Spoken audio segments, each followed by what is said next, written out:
চাঁদের চারপাশ ঘুরে নিরাপদে পৃথিবীতে ফিরেছে আর্টেমিস 2। এই সাফল্যের পর অনেকের মনে প্রশ্ন, তাহলে কি এবার খুব শিগগিরই মানুষ চাঁদে বসবাস শুরু করবে কিংবা মঙ্গলে পাড়ি জমাবে? বাস্তবতা একটু ভিন্ন। চাঁদের চারপাশে ঘোরা আর চাঁদের মাটিতে নিরাপদে অবতরণ, এই দুই বিষয় সম্পূর্ণ আলাদা। মহাকাশে ঘোরার চেয়ে নির্দিষ্ট জায়গায় অবতরণ করা প্রযুক্তিগতভাবে অনেক বেশি জটিল ও ঝুঁকিপূর্ণ। ইতিহাসে ফিরে তাকালে দেখা যায় 1969 সালে অ্যাপোলো 11 মিশনের মাধ্যমে প্রথমবার চাঁদে পা রাখেন নীল আর্মস্ট্রং। সেই সময় ধারণা করা হয়েছিল অল্প সময়ের মধ্যেই মানুষ মহাকাশে স্থায়ী বসতি গড়ে তুলবে, কিন্তু পরবর্তী সময়ে ব্যয়, রাজনৈতিক অগ্রাধিকার ও আগ্রহ কমে যাওয়ায় সেই অগ্রযাত্রা থমকে যায়।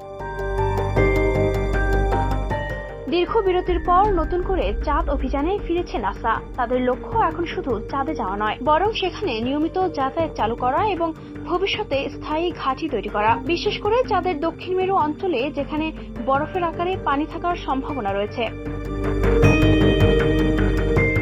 তবে এই পরিকল্পনা বাস্তবায়নে বড় চ্যালেঞ্জ রয়েছে। সবচেয়ে গুরুত্বপূর্ণ হল ল্যান্ডার, যে যান চাঁদের কক্ষপথ থেকে নভোচারীদের নিরাপদে পৃষ্ঠে নামাবে। এই ল্যান্ডার তৈরি করছে স্পেস এক্স এবং ব্লু অরিজিন, কিন্তু প্রযুক্তিগত জটিলতা ও পরীক্ষার ধাপ শেষ না হওয়ায় এখনো পুরোপুরি প্রস্তুত নয় এসব যান। আরেকটি বড় বাধা হলো জ্বালানি ও সরবরাহ ব্যবস্থা। ভবিষ্যতের চন্দ্রাভিযানে শুধু মানুষ নয়, রোভার, গবেষণা যন্ত্রপাতি ও অবকাঠামো নিয়ে যেতে হবে।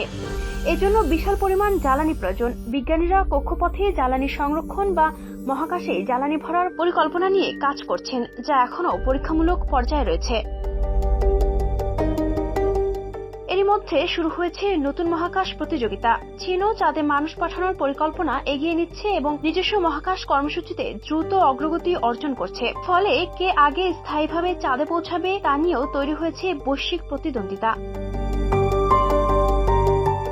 চাঁদের পরবর্তী বড় লক্ষ্য মঙ্গল গ্রহ, তবে সেখানে পৌঁছানো আরো কঠিন। পৃথিবী থেকে মঙ্গলে যেতে সময় লাগে প্রায় 7 থেকে 9 মাস। দীর্ঘ এই যাত্রায় নভোচারীদের বিকিরণ, মানসিক চাপ ও সীমিত সম্পদের মতো ঝুঁকির মুখে পড়তে হয়। আর মঙ্গলের পরিবেশ, অক্সিজেনের অভাব, তীব্র ঠান্ডা ও ধূলিঝড় মানুষের বসবাসের জন্য এখনো অত্যন্ত প্রতিকূল। তবুও বিজ্ঞানীরা আশাবাদী, নতুন প্রযুক্তি, বেসরকারি খাতের অংশগ্রহণ এবং আন্তর্জাতিক সহযোগিতার ফলে মহাকাশ গবেষণায় গতি ফিরেছে। সহজভাবে বললে, চাঁদে যাওয়া আবার শুরু হয়েছে, সেখানে থাকা এখনো চ্যালেঞ্জ, আর মঙ্গলে যাওয়া এখনো ভবিষ্যতের লক্ষ্য। তবে মানব সভ্যতার ইতিহাস বলছে, অসম্ভব বলেই কিছু নেই। আজ যা স্বপ্ন, আগামীকাল তা বাস্তব হতে পারে। একদিন হয়তো সত্যি মানুষ চাঁদে ঘর বানাবে আর মঙ্গলের মাটিতেও রেখে আসবে নিজের পদচিহ্ন। Ayesha Akter Swarna, Campus Times.